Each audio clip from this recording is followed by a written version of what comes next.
Hello, and welcome to Art with Mrs. Thibault. Today our lesson is going to be focused on this wonderful story, The Best Part of Me, by Wendy Ewald. What's special about this book is that it was given to me by a student because it's actually created by students from a 3rd, 4th, and 5th grade class. So this is going to be really special because you're listening to a story all about students made by students. After we read this book, we're going to do a lesson. The Best Part of Me by Wendy Ewald. Children talk about their bodies in pictures and words.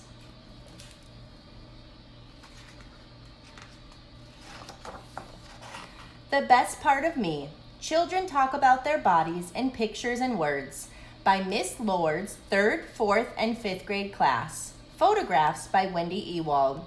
I'm reading this with permission from Little Brown and Company Publishers.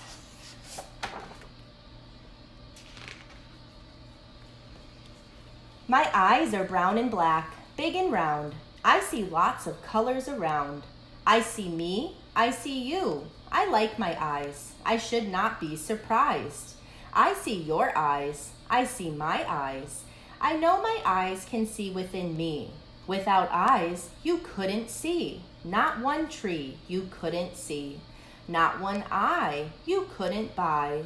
The eye is good, the eye is mad. When you are mad, it can seem very sad. Written by a student named Danye Elliott. I like my feet because I painted the toenails and because I cut them not too short and not too long. Mosquitoes like my legs, blood. I take after my dad because they like his blood. I have long legs. I picked 2, put my feet on leaves because I like to play and I couldn't run and play without them. By Martha Burton. My hair. I like my hair. It's long, black and wavy. If you look real close, you can see red streaks. It comes from my Mexican heritage. It's wavy like the ocean. By Camila Villasana. I need my arms to pick up my little brothers and throw them on the bed, but when they get up and they try to kick me in my head when I'm sleeping in the bed, but they can't as long as I have my arms over my head. Chris Ice Mitchell. Sometimes I can move my teeth. Sometimes my grandma can move her teeth too. Did you know baby teeth are smoother than permanent teeth? I can bite and eat with my teeth. I have sharp teeth. So does a shark and my cousin Laura. Alejandro Espinosa. My hands. I like my hands because they turn the pages of a book slowly and magically. Reading makes me happy. They wipe my eyes when I am sad.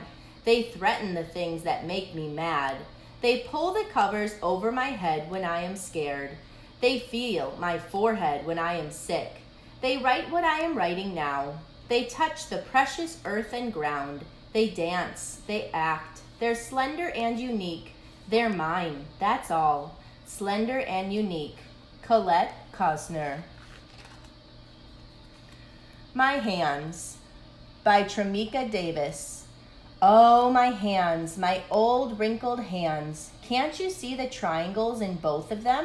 In the picture, I have on 2 real rings, 1 plastic ring and 1 fake Tweety Bird ring.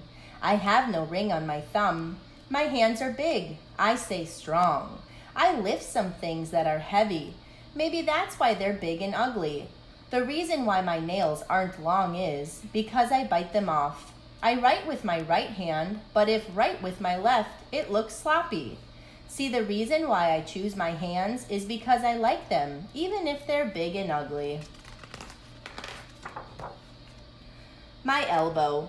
My elbow is like a little circle. I'm using my elbow when I'm mad. I put my hand on my waist and my elbow sticks out. My elbows are on a table when I'm writing or reading. I like my elbows because I play with my elbows when I jump rope. By Mari Garcia.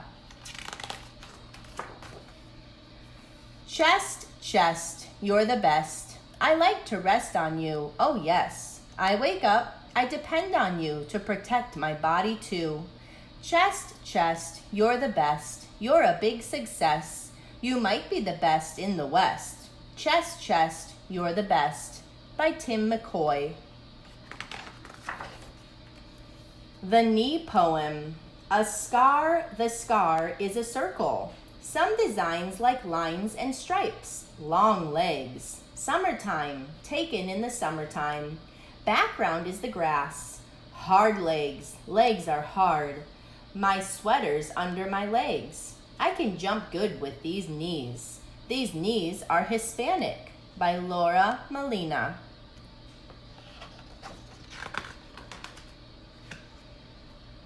Matthew Colbreth.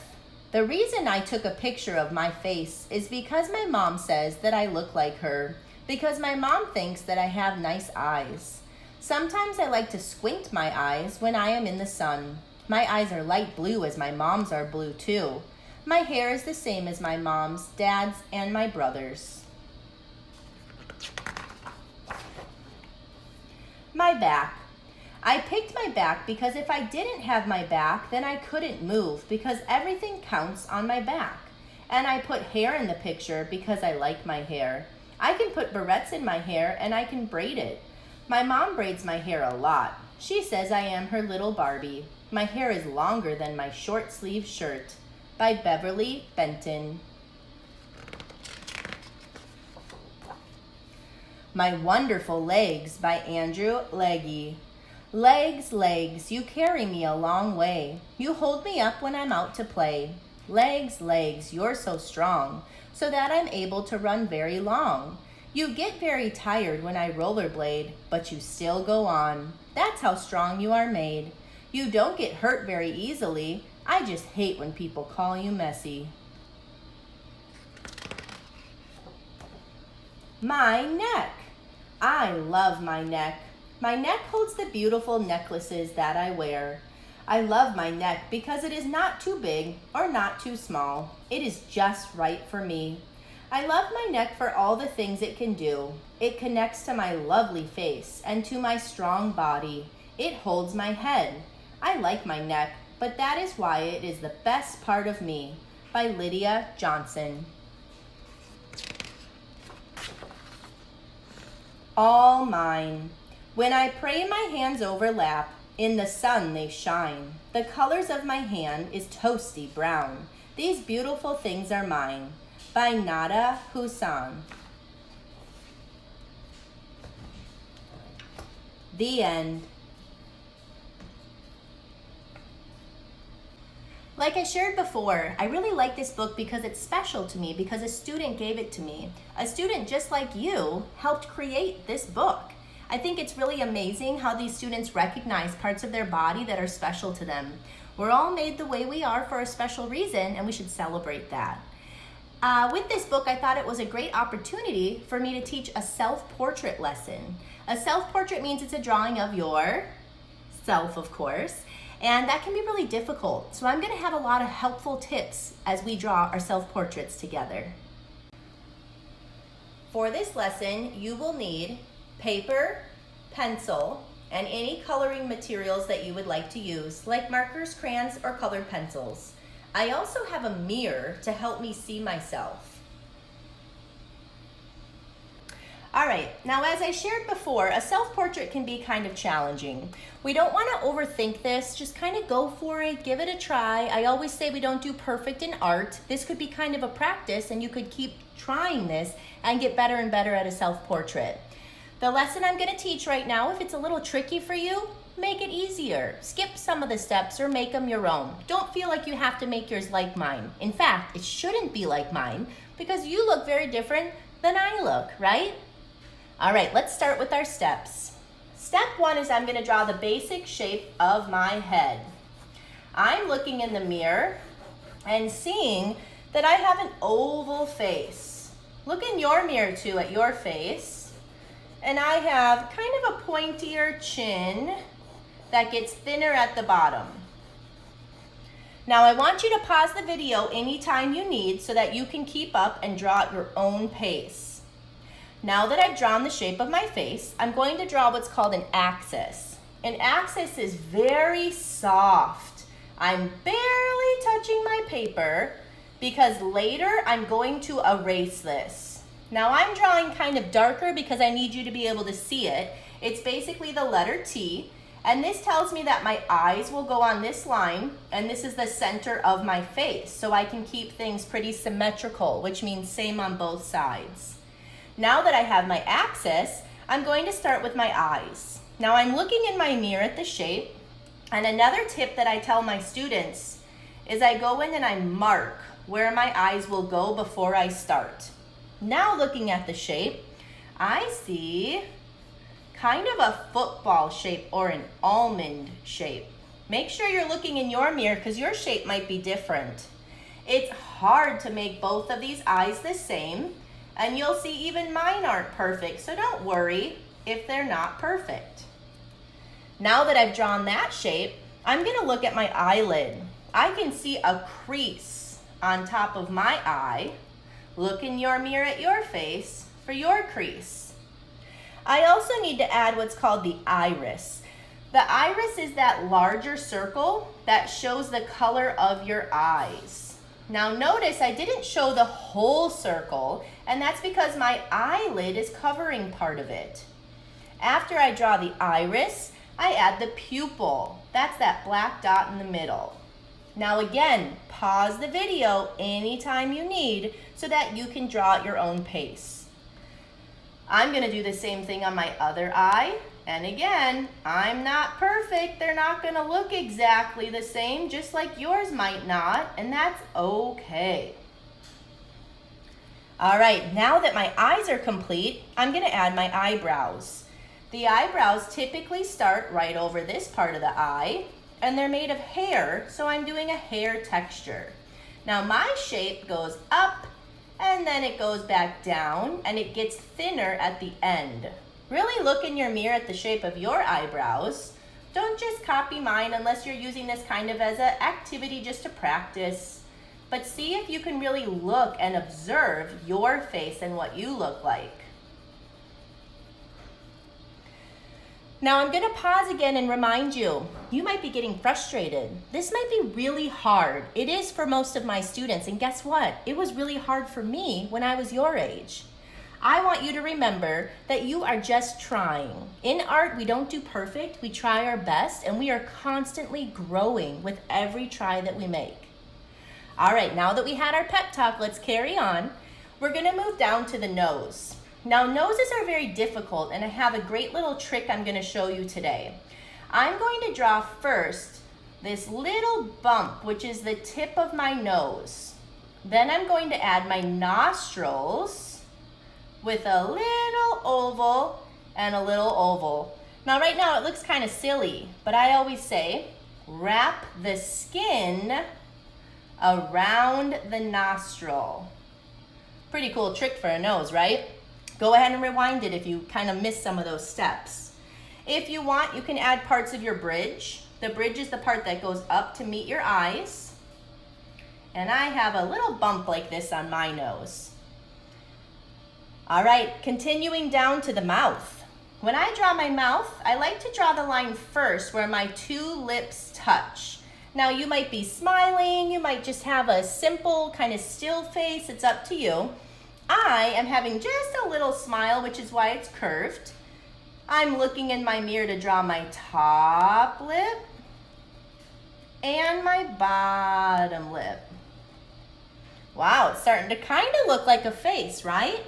Well, we want to make this look more like us. So the hair is going to be key, and we're almost there, but hold on.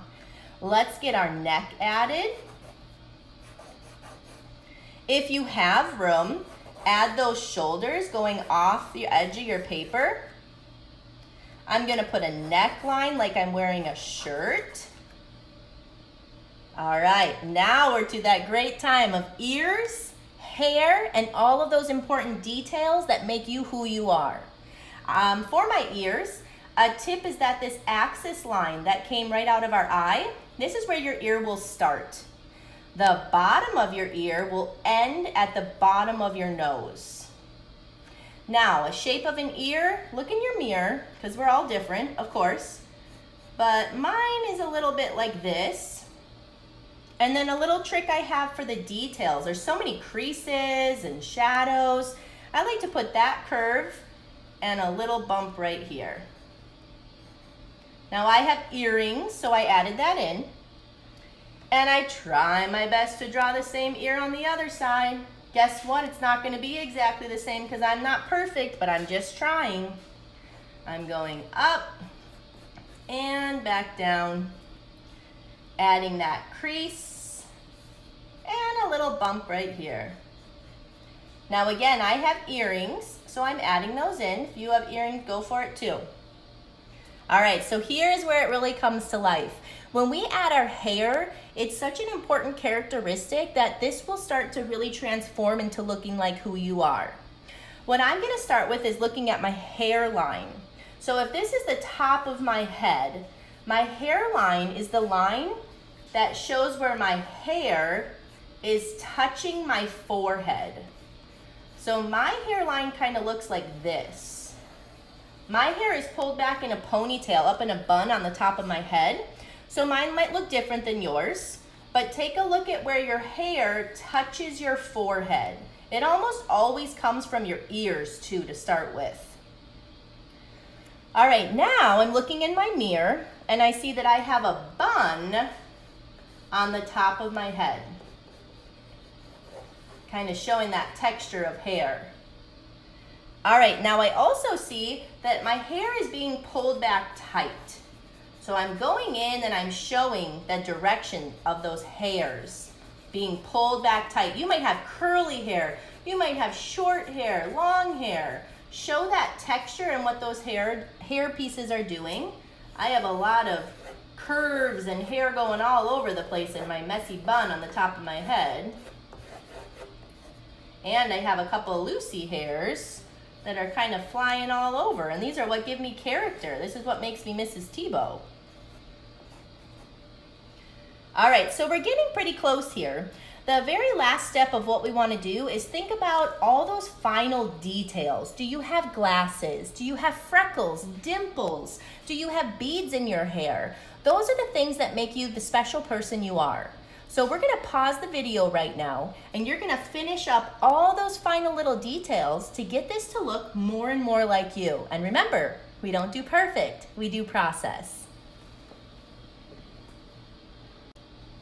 All right, so as you can see, I've added a couple more details. Some important features of Miss Thibault are my freckles, my smile lines. I added more of those wispy hairs.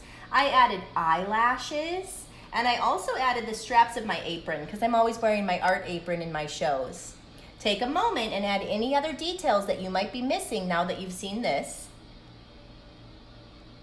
All right, now that you're back, we're going to move on to doing some shading. Now, I am going to show you pencil shading and then I'll also show a colored version of this afterwards. A lot of my students like to do just a simple black and white grading scale with shading with our pencil. So that's what I'll do first here, then I'll show what a colored version would be afterwards. So if I'm shading right now with my pencil, I'm going to make dark areas. I'm going to push very hard with my pencil in any areas that are almost like a dark black. Now I have very dark brown eyes, so that's why I pushed hard there. And I also have, pretty much all of us are gonna have that black in our pupil. Now a good thing to do with the pupil is I left that little white mark. That's because that's the reflection, the light reflecting off of your moist eyes. All right, we're also gonna add shading in the iris. Now regardless of if you have blue, brown, black, green eyes, you're gonna shade that in. It just depends on if you're pushing hard or soft, for if you want it to be a darker shade or a lighter shade. Doing the same thing on my other eye, and I see that reflection again, leaving that little part white in my pupil, and adding the shading in my iris.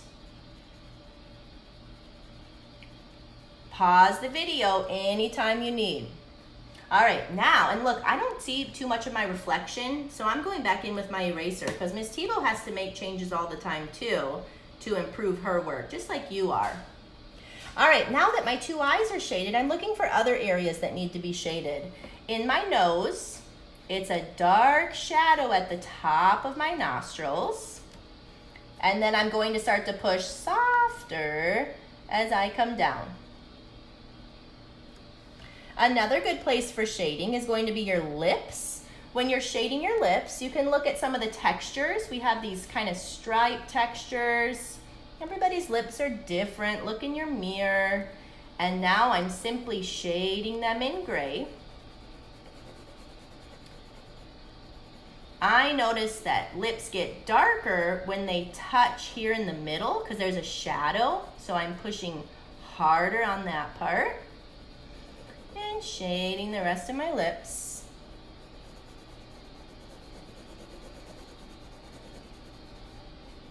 All right, another good area for shading are the ears. Just looking in your mirror, I see some shadows in these parts. See some shadows here.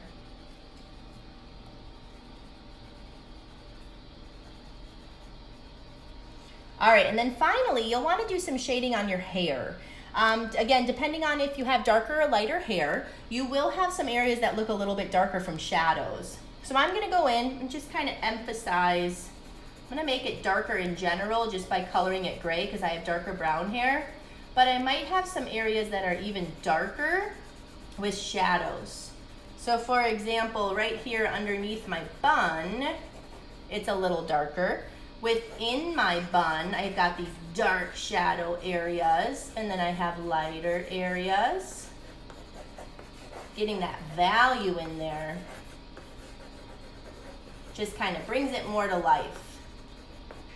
All right, so this is a pretty good basic shading technique that you could use for your drawing.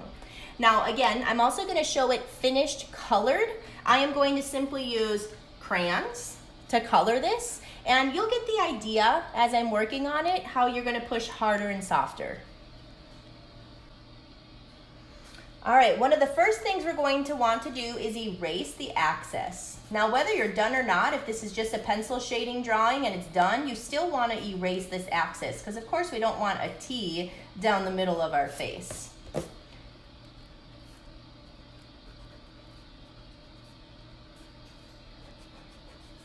All right, now as I shared before, this might be done. Maybe it's a pencil drawing. Bravo, you're finished if you're at that stage. But if you want to add color, I'm going to start by doing my skin tone. I'm looking in my crayon box, and sometimes I can't find my exact tone, so I mix two colors. I found a peach, and I'm going to start coloring my skin. And that's a pretty light peach for my skin tone, so I add a little bit of brown on top. Mix them together. I'm going to start coloring all of my skin now with my crayon. All right, now that the skin is done, I'm going to move on to the other steps. Now notice all the skin, my whole face except for my eyes and my mouth and eyebrows, my ears and my neck. If you missed some parts for skin, pause the video and do that now. Now that your skin is done, let's continue on our coloring. I'm going to show you a great trick for the lips. You actually want to add your skin tone first and then mix in a little bit of that pink or red. That helps mute it a little bit so that it's not such a strong kind of lipstick pink looking color, a little more natural because you have your skin tone mixing along with it. All right, lips are colored. Let's move on to those eyes. Now eyes are really fun to color because that's kind of what makes it look like you. I have dark brown eyes, so I have my brown crayon pushing hard on the outside of my iris because it kind of, on my eye, has that dark outline. And then soft to color in. Take a look at yours. Pick your colors that are appropriate for you. You might have two colors mixed in there. And then that pupil, again, we want it to be black. When you color with your black, it's going to be kind of tricky to not cover that little reflection. So don't worry if you do. We don't do perfect in art. We do process. We try our best. All right. Look, it's starting to come to life, right? Moving on to, let's see. Let's do our hair. Looking in my mirror, Miss Thibault has brown hair. And I'm going in and showing that texture again of my hair being pulled back. Pushing hard where it looks darker, pushing soft where it looks lighter, and making sure to add those little wispies on me. Your hair might be pulled back really tight, or you might have bigger curls. So make sure you get all that in there, because again, that adds so much character. Those are those little traits that make you who you are. Working on my bun up here, hard in the dark areas, softer in the light areas. If you want to add other colors, like maybe you have some blonde highlights in your hair, or some red or some black, add those colors in there. That's just fine. All right, because I have that hair color in my hand, that's the same color for your eyebrows. Whoops, look, I broke my crayon. I have this great shirt that says broken crayons still color, because look at this. We're good to go. It happens. It's okay. Look at this. Is this starting to look like Miss Thibault? Color is such an important clue to add for characteristics. All right, final thing. This face is almost done. I'm going to look at my clothing. Today I'm wearing an orange apron. You don't have to make it what you're wearing today. You can get creative and change it up. It's up to you. But I do want to make mine orange. And then I have this white and gray shirt on today. So I'm going to show the gray and the white. I'm going to pause here and finish up coloring while you pause and finish coloring as well. All right, boys and girls, there you have it. Mrs. Thibault's self-portrait. It doesn't look exactly like me, but it looks a little like me. You can understand what I'm trying to do with this, and I'm sure your drawing's looking excellent too. Boys and girls, thank you for joining me for Art with Mrs. Thibault. Today our lesson was inspired by the book, The Best Part of Me by Wendy Ewald. Thank you so much for joining me. I'll see you next time.